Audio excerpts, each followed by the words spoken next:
আমরা যখন সময়ের প্রয়োজন হবে তখন রাজপথে নামব, যখন সময়ের প্রয়োজন হবে আমরা রাজপথে স্লোগান দিব, যখন সময়ের প্রয়োজন হবে মা বাবাকে বলে জীবন বাজি রেখে রাস্তায় নেমে পড়ব, যখন প্রয়োজন হবে ফ্যাসিস্ট শেখ হাসিনার মতো যে কোনো ফ্যাসিস্টের রাজপথ থেকে দেশ ছাড়া করব।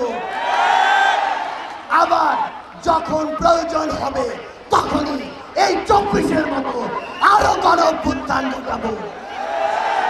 কিন্তু আরেকটি জিনিস মনে রাখতে হবে, এই তরুণ সমাজকে যোগ্য হয়ে যদি গড়ে উঠতে হয় তাহলে সবার আগে যে জিনিসটি প্রয়োজন সেটি হচ্ছে এই তরুণ সমাজকে সুশিক্ষায়, স্বশিক্ষায়, মেধাবী, দক্ষ তরুণ সমাজ হিসেবে গড়ে তোলা।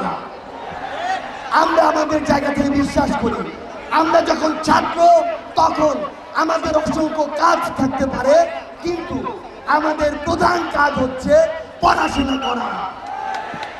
আমাদের অসংখ্য নয়, একজন প্রিয় মানুষকে সময় দেওয়ার মতো সময় থাকতে পারে, কিন্তু আমাদের ছাত্র অবস্থায় সময় দেওয়ার মতো প্রথম ও প্রধান যে কাজ হবে সেটি হচ্ছে পড়াশোনা করা। একটি জিনিস শুনতে খারাপ লাগলেও এটি সত্য, আপনি কতটুকু আপনার ভিতরে আলো রয়েছে, আপনার ইন্টেলেকচুয়াল ক্যাপাবিলিটি কতটা স্ট্রং, আপনার ভিতরের যে অন্তর্নিহিত দক্ষতা ও যোগ্যতা সেটি কতটি মজবুত, সেটি বোঝার জন্য আপনার সাথে 5 মিনিট কথা বলাই যথেষ্ট। সেই জায়গা থেকে আমার যে ছাত্র ভাই বোনেরা আজকে আমার সামনে উপস্থিত রয়েছেন, আপনাদেরকে বিনীত একটি অনুরোধ জানাই, ছাত্র অবস্থায় আমরা আমাদের সকল কাজ করলেও আমাদের যেন পড়াশোনাটা ঠিক থাকে। আমরা যেন বাংলাদেশ হোক, বিশ্বের হোক, যে কোনো একটি ভালো বিশ্ববিদ্যালয় থেকে আমাদের গ্র্যাজুয়েশনটি অবশ্যই কমপ্লিট করি।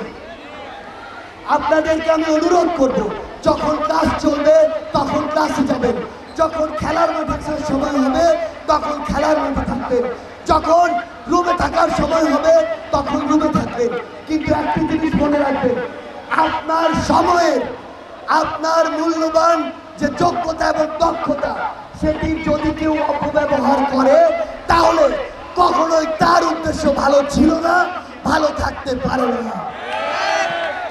আমরা আপনাদের উদ্দেশ্যে শুধু একটি কথা স্পষ্ট করে বলতে চাই, এই যে নারায়ণগঞ্জ, সেই নারায়ণগঞ্জে নাকি রমরমা মাদকের ব্যবসা চলে।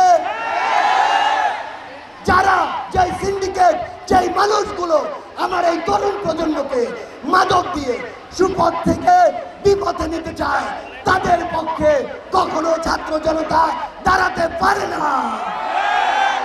আমরা আপনাদেরকে স্পষ্ট করে বলে দিতে চাই, আমার যে ভাইদের উপরে, আমার যে বোনদের উপরে যারা হামলা করেছে, হোক পুলিশ, হোক ছাত্রলীগ, যুবলীগ কিংবা হাসিনার দোষর, তাদের বিচার দেখা না পর্যন্ত আমাদের শান্তি হবে না। যে চিহ্নিত সন্ত্রাসীরা আমাদের উপরে নির্মমভাবে গুলিয়ে চালিয়েছে, সেই চিহ্নিত সন্ত্রাসীদেরকে অবিলম্বে গ্রেফতার করে তাদের বিচারের আওতায় আনতে হবে।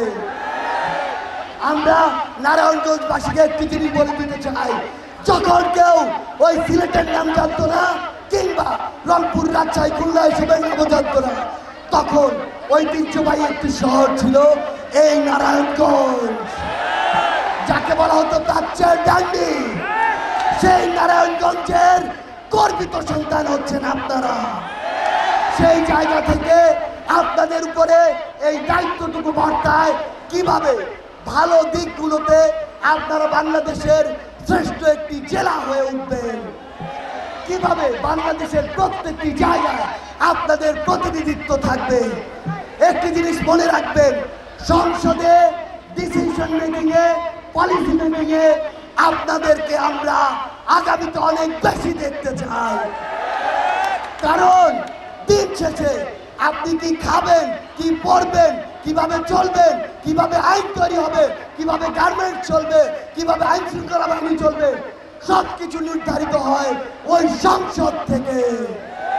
আমি আপনাদেরকে একটু জিনিস বলে দিতে চাই, বাবা মাদেরকে আজকের পর থেকে বলবেন, আমি শুধু ডাক্তার ইঞ্জিনিয়ার হওয়ার স্বপ্ন আজকে থেকে দেখবো না। আমি একজন সুশিক্ষায় শিক্ষিত, ভালো, দক্ষ, সৎ, ন্যায় বিচারক, রাজনীতিবিদ হয়ে ওঠারও স্বপ্ন দেখতে চাই।